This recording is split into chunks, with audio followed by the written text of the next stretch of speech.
फिर एक नए टॉपिक के साथ कंस्ट्रक्शन शुरू कर रहे हैं और इसमें कंस्ट्रक्शन का जो मेन थीम्स है वो कंस्ट्रक्शन ऑफ ट्रायंगल है, जिसको हमने टॉपिक के नाम में रखा है topic constructions of triangle. Triangle constructions basic steps में आप 6th, 7th, 8th में भी देखे हैं, स्पेशली क्लास 7th में। तो जहाँ पर कंस्ट्रक्शन ऑफ ट्रायंगल्स बताया जाता है तो उसमें first of all base line decide कर लेते हैं और बेस लाइन के बाद बाय कंपास हम क्या करते हैं, उनकी जो अदर टू लाइन सेगमेंट्स होते हैं उनकी लेंथ की आर्क लेकर के एक दूसरे को ज्वाइन कर देते हैं। तो बेसिक रूल तो यही होता है, यहाँ भी हम वही काम करेंगे, लेकिन थोड़ा सा इसमें आपको और सिक्योर रहने की ज़रूरत है। तो फर्स्ट एग्जाम्पल हमारा क्या कर रहा है, construct a triangle similar to a given triangle ABC। एक ट्रायंगल कंस्ट्रक्ट करना है जो ट्रायंगल ABC के सिमिलर हो, where AB is equal to 6 cm। मतलब first line segment AB 6 cm है, BC 7 cm and AC is equal to 8 cm with its sides equal to 3/4 of the corresponding sides of triangle ABC। और इसके साथ साथ दूसरी conditions क्या है कि with its sides equal to 3/4 of the corresponding sides of triangle ABC। Triangle ABC जो आपने बेसिक ट्रायंगल बनाया है उस ट्रायंगल के साथ साथ एक जो न्यू ट्रायंगल है उस ट्रायंगल और बेसिक ट्रायंगल के दोनों के रेशियोज क्या हों, 3/4 हो, मीन्स कि उनकी एरिया में 3/4 का रेशियो हो। तो ये चीज़ आपको दिखाना है। यहाँ से अब हम क्या करते हैं, कंस्ट्रक्शन स्टेप्स देखते हैं। फर्स्ट स्टेप कंस्ट्रक्शन का क्या है, draw a line segment BC equal to 7 cm। आपको यहाँ फिगर में दिख रहा है BC लाइन जो हमने दिया 7 सेंटीमीटर की लाइन ड्रा किया, ठीक है। एक line segment BC is equal to 7 cm है, then with B as centre. अब हम क्या कर रहे हैं, ट्रायंगल की बेसिक प्रॉपर्टी को ध्यान में रखते हुए B एज ए सेंटर है, तो B सेंटर को मानते हुए यहाँ से क्या करते हैं, एक 6 सेंटीमीटर का आर्क बाय कंपास सेलेक्ट करते हैं। तो उसके द्वारा फर्स्ट ट्रिक हम यहाँ पॉइंट पर लगा देते हैं। सेम कंडीशन में C को सेंटर मानते हुए फिर इस आर्क पॉइंट को कट करने की कोशिश करते हैं। तो ऐसी कंडीशंस में जब दोनों एक दूसरे को कट करते हैं तो वो इनिशिएटेड पॉइंट हमारा ये होता है, जो यहाँ हमारी लेफ्ट हैंड फिंगर है ये A पॉइंट है। तो ये पॉइंट इससे क्या करते हैं, A से C को जोड़ देते हैं और A से B को जोड़ देते हैं। ट्रायंगल हमारा बन करके तैयार हुआ। तो वही चीज़ कंस्ट्रक्शन स्टेप्स में आपको नोट भी करना है कि draw line segment BC equal to 7 cm then with B as centre. क्या B को एज ए सेंटर मान रहे हैं, draw an arc of radius 6 cm और B को सेंटर मानते हुए हम एक आर्क 6 सेंटीमीटर का लेते हैं जो बाई कंपास ड्रा करते हैं। As centre draw an arc of radius 8 cm और दूसरा रेडियस हम क्या करते हैं 8 cm का ड्रा करते हैं। Which cuts the previous arc eight A, जो A पॉइंट पर प्रीवियस आर्क के तौर पर ज्वाइन करता है, जो अभी इससे पहले हमने बताया। तो A is the centre of arc, तो A is the centre of arc हो गया, जिसके कारण A से B को ज्वाइन कर दिए और फिर A से C को ज्वाइन कर दिए। तो ज्वाइन AB एंड AC, दस ट्रायंगल ABC इज ऑब्टेन्ड। इसके द्वारा हमें कौन सा ट्रायंगल मिल जा रहा है, A B एंड C, एक ट्रायंगल मिल जा रहा है। तो ट्रायंगल कॉन्सेप्ट तो इतना ही है जो क्लास 7th में हम स्टडी करते हैं, क्योंकि क्लास 8th में क्वाड्रिलेटरल कंस्ट्रक्शन होता है। तो सेम कंडीशंस में यहाँ पर तो ये बेसिक चीज़ें हमने दिया पहले स्टेप्स में। सेकंड स्टेप्स हमारा क्या कर रहा है, ड्रा ए रे BX। अब एक रे डायग्राम हम करते हैं, रे BX ड्रा कर लेते हैं और किस पर, किसी एक्यूट एंगल पर जिसकी limit more than 0 degree and less than 90 degree हो। तो ड्रा ए रे BX making an acute angle CBX। इससे एक एंगल हम क्या ड्रा करते हैं, CBX को ड्रा करते हैं। तो CBX का मतलब क्या हुआ, C पॉइंट आपका ये BA X है। तो एंगल CBX क्या हो, एक एक्यूट एंगल हो with its base BC, means जिसका बेस BC लिया हो on the side opposite to the vertex A। कहने का मतलब वर्टेक्स A इसका साइड अपोजिट है, किसका, बेस लाइन जो आपकी BC है। और BC से हम क्या करते हैं कि यहाँ से BX एक एक्यूट एंगल ड्रा करने के लिए BX का यूज कर लेते हैं। अब इसके बाद फिर हम आगे काम करते हैं कि नेक्स्ट कर रहा है कि ड्रा ए रे BX making acute angle angle CBX with its base BC on the side opposite to the vertex A। जो BC बेस हमारा है अपोजिट साइड A के सानिध्य में है। तो कहने का मतलब कि BC के अपोजिट पॉइंट हमारा ये पॉइंट है जो कॉमन आर्क है जिसके द्वारा AB और AC को जोड़ा गया है। थर्ड स्टेप कंस्ट्रक्शन क्या है? Given scale factor is 3/4। Scale factor question में क्या दिया है कि एक ऐसे ट्रायंगल को बनाना है जो बेसिक ट्रायंगल की एरिया का 3/4 हो। तो कहने का मतलब given scale factor is 3/4 that is equal to m/n। m/n as a ratio notification कर देते हैं। तो ऐसी कंडीशन में that is m is equal to 3 and n is equal to 4। इनको कंपेयर करते हैं तो m is less than n, मतलब जो उनके बीच का रेशियो है तो m छोटा है n से। इस नाते इंडिकेट कर दिया। So that d indicate 4 points. इसलिए अब हम 4 पॉइंट्स इंडिकेट करेंगे कहाँ? इस bx लाइन पर। जो bx लाइन सेगमेंट हमने लिया जिस पर किस पॉइंट से इंडिकेट करेंगे? b1, b2, b3 and b4। किस लाइन पर? On bx।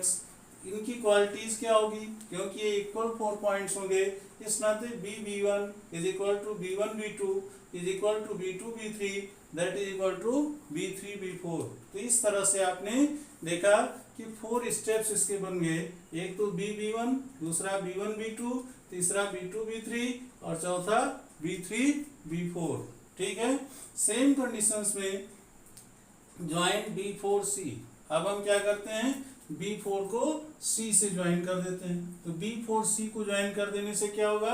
एक ट्रायंगल फॉर्म में आ जाएगा। कौन ट्रायंगल फॉर्म में आ जाएगा? B4C। अब इस ट्रायंगल फॉर्म में आ जाएगा तो फिर हम क्या करेंगे? Join B4C and then draw a line B3C' और दूसरी लाइन क्या ड्रा करते हैं? B3C', मतलब कि इसी के पैरेलल लाइन इसको ड्रा करते हैं जिससे हम 3/4 का रेशियो डिफाइन कर सके। तो B3C' through B3 parallel to B4C। जो किसके पैरेलल हो?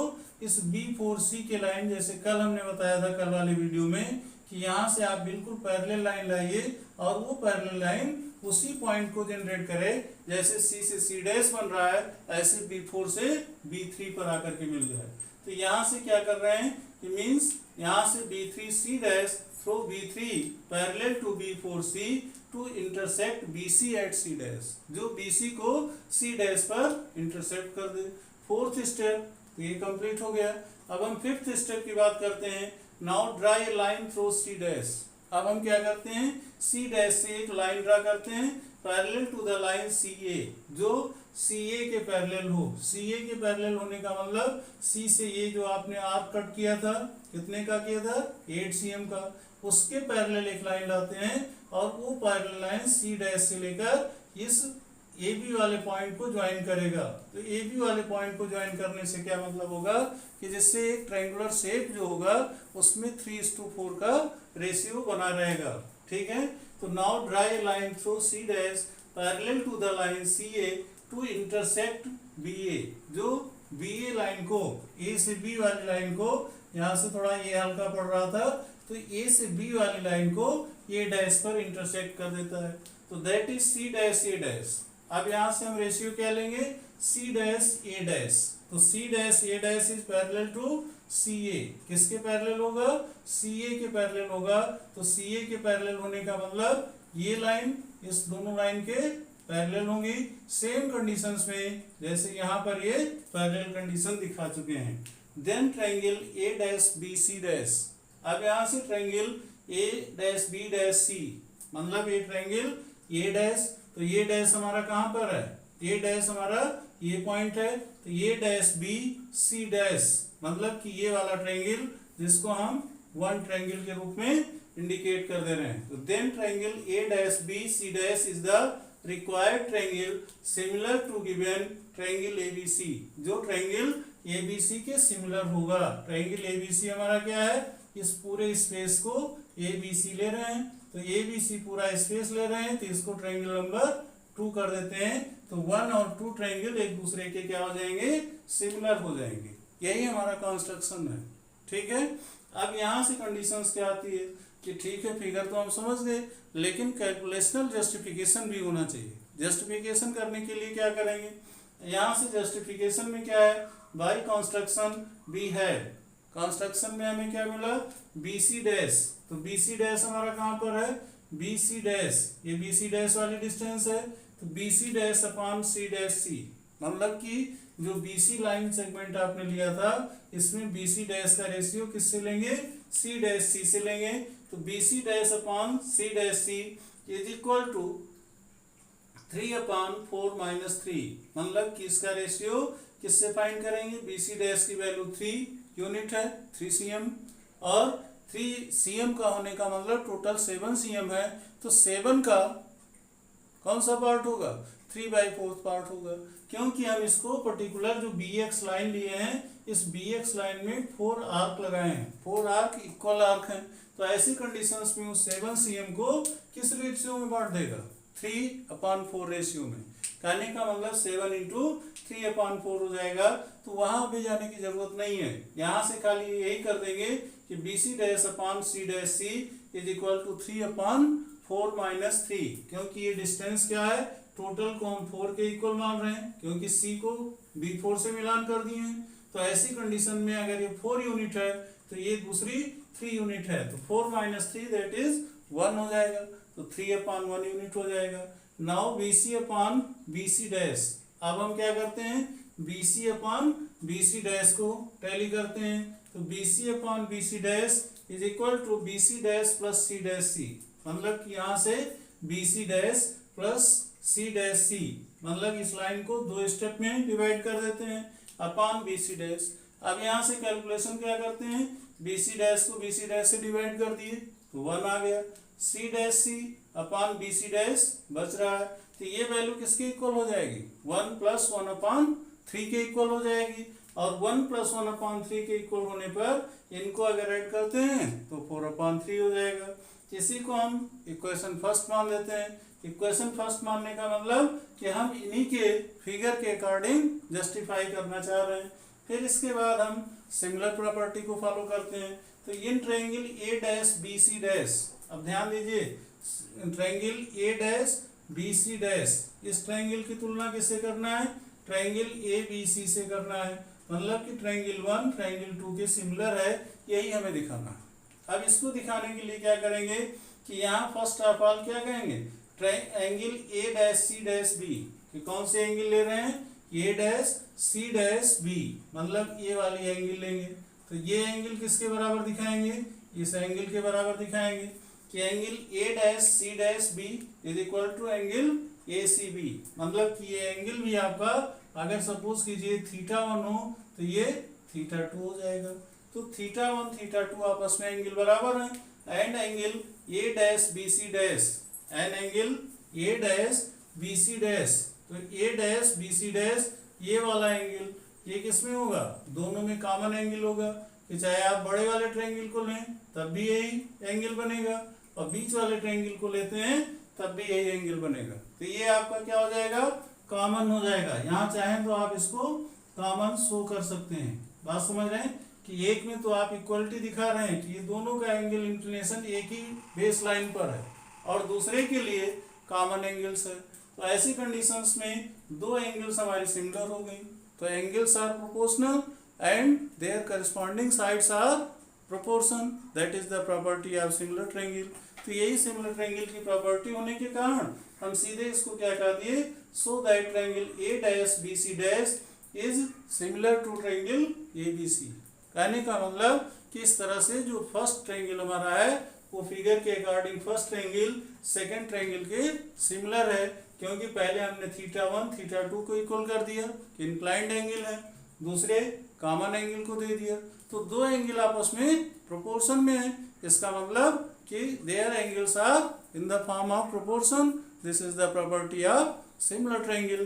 तो ऐसी कंडीशंस में हम क्या कर सकते हैं, so that A dash B upon AB, अब उनकी साइड्स को ले लीजिए कि मतलब उनकी साइड्स प्रोपोर्शन में है कि नहीं, और प्रोपोर्शन में है तो किस रेशियो में है, तो A डैश B का मतलब कि A डैश B ये साइड ले लीजिए, that is equal upon AB, मतलब इसकी तुलना किससे करें, AB, जैसे हमने एंगल की तुलना किया था θ1 θ2, ऐसे इनकी साइड का कि A dash B upon AB that is equal to A dash C dash, अब क्या आ रहा है, ए डैश सी डैश, ये वाली साइड की तुलना किससे, अपान ए सी, मतलब कि ए डैश सी डैश की तुलना ए सी से कर दी। सेम कंडीशंस में बी सी डैश की तुलना किससे कर देंगे, बी सी से कर देंगे। तो 3 साइड्स इसकी हैं, इस साइड की तुलना इससे, इस साइड की तुलना इससे, और तीसरी साइड हमारी बी सी डैश है वो किससे कर देंगे, बी सी से कर देंगे। और इन तीनों का रेशियो क्या हो जाएगा, 3:4 या 3/4 हो जाएगा। तो इस तरह से जो कंस्ट्रक्शन हमें करना था उस कंस्ट्रक्शन को 100% सेटिस्फाई हम कर चुके। तो यही हमारा कंस्ट्रक्शन का मेन मोटो था, और ये कंस्ट्रक्शन बहुत ही आसान कंस्ट्रक्शन होता है और अक्सर कंपटीशन में भी पूछ लिया जाता है। कंपटीशन्स में अल्टरनेट चॉइस जो दिए रहते हैं, कहने का मतलब कि कौन सा मल्टीपल चॉइस रहेगा। इसके अलावा एकेडमिक एग्जाम में तो आपको वेरीफाई ही करना पड़ता है। कभी कभी जस्टिफिकेशन केस दिए जाते हैं, कभी नहीं दिए जाते हैं, लेकिन यहाँ स्टेप ऑफ कंस्ट्रक्शन नोट करना ये मस्ट है। इसके साथ साथ फिगर पर भी बहुत अच्छी कमांड होनी चाहिए, यही मेन मोटो है इसका कंस्ट्रक्शन का। इसके साथ साथ अब हम फिर अगले वीडियो में इसके अलावा टेंजेंट कंस्ट्रक्शंस करेंगे, और टेंजेंट कंस्ट्रक्शंस के साथ साथ कॉन्सेंट्रिक ट्रायंगल के लिए कैसे टेंजेंट कंस्ट्रक्ट करते हैं, इस पर हमारे 2 वीडियो भी आएंगे। क्योंकि मैं बुक देख रहा था, उसमें बहुत अच्छे क्वेश्चन से दिए गए हैं और अक्सर ये क्वेश्चंस रिपीटेड होते हैं। इसके कारण आप लोगों से ये शेयर करना आवश्यक है कंस्ट्रक्शन पॉइंट ऑफ व्यू से। तो अभी कंस्ट्रक्शन पर हमारे 2 वीडियो आएंगे, तब तक अगले वीडियो में फिर मिलते हैं। धन्यवाद।